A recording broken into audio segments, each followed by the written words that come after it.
Bonjour, ici Andrea Michaud, auteur de Bondrée. Bondrée, c'est une histoire qui se passe autour d'un lac frontalier à la frontière donc entre le Québec et les États-Unis, plus précisément la frontière du Maine. Et bon, c'est un endroit où les gens se retrouvent l'été et c'est une petite communauté d'anglophones et de francophones qui se retrouvent tous les étés. Anglophones et francophones se fréquentent peu à cause de la barrière linguistique. Et puis un certain jour, une jeune fille disparaît dans la forêt. On la retrouve morte dans un vieux piège à ours qui est là depuis des années, probablement installé par un trappeur Canuck, mort et enterré depuis longtemps. Alors on conclut à l'accident. Sauf que quelques temps plus tard, une autre jeune fille disparaît dans les mêmes circonstances. Alors, on est forcé de conclure cette fois-ci au meurtre et une enquête commence pour essayer de trouver qui est le meurtrier des deux jeunes filles.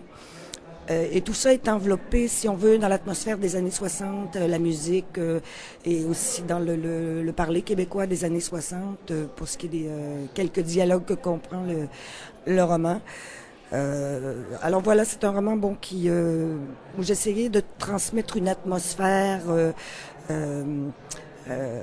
à cause de la présence de la forêt, la présence du lac, et où deux narrateurs finalement alternent, un narrateur omniscient et une petite fille de 12 ans qui observe ça du haut de son enfance, si je peux dire. En gros, c'est le résumé. Je ne vais pas vendre le punch, je ne vais pas dire comment ça se termine.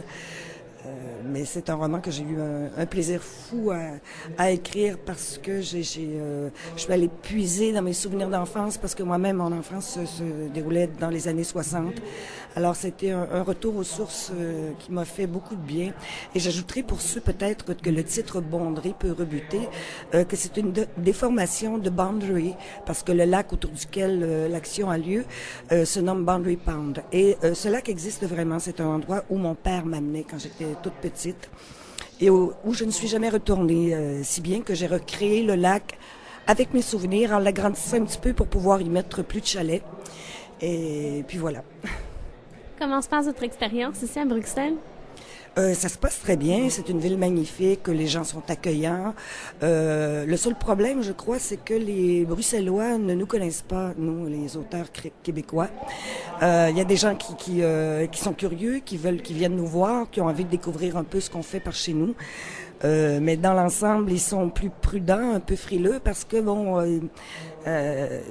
pour la plupart, ils n'ont pas entendu parler de nous. Alors, j'espère que ce premier contact nous amènera à créer d'autres contacts et que petit à petit, on pourra fidéliser un certain lectorat ici, parce que je pense qu'on a beaucoup de choses en commun. Quel est votre plus récent coup de cœur littéraire? C'est un roman de David Vann qui s'intitule Le Goat Mountain. Le titre est en anglais, mais c'est aussi un auteur états-unien, mais j'en ai lu la version française.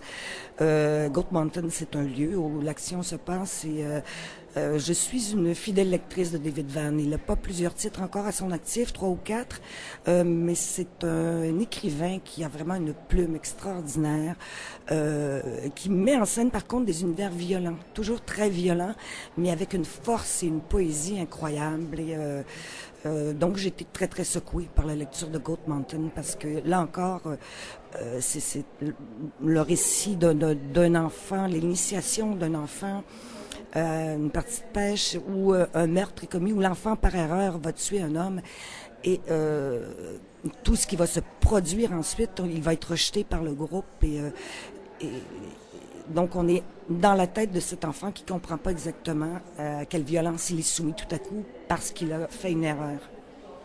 Quel est le prochain ouvrage que vous voudriez lire? Tout à l'heure, je me suis acheté le dernier roman traduit en français de Stephen King qui, après avoir fait beaucoup de romans d'horreur et tout ça, s'essaie au polar. Alors, je suis très, très curieuse de voir ce que ça va donner parce que j'aime bien l'univers de cet écrivain mal connu qui, pour moi, est un très grand écrivain. Alors, j'ai hâte de voir comment il va réussir à pénétrer dans l'univers du polar. Je suis très curieuse.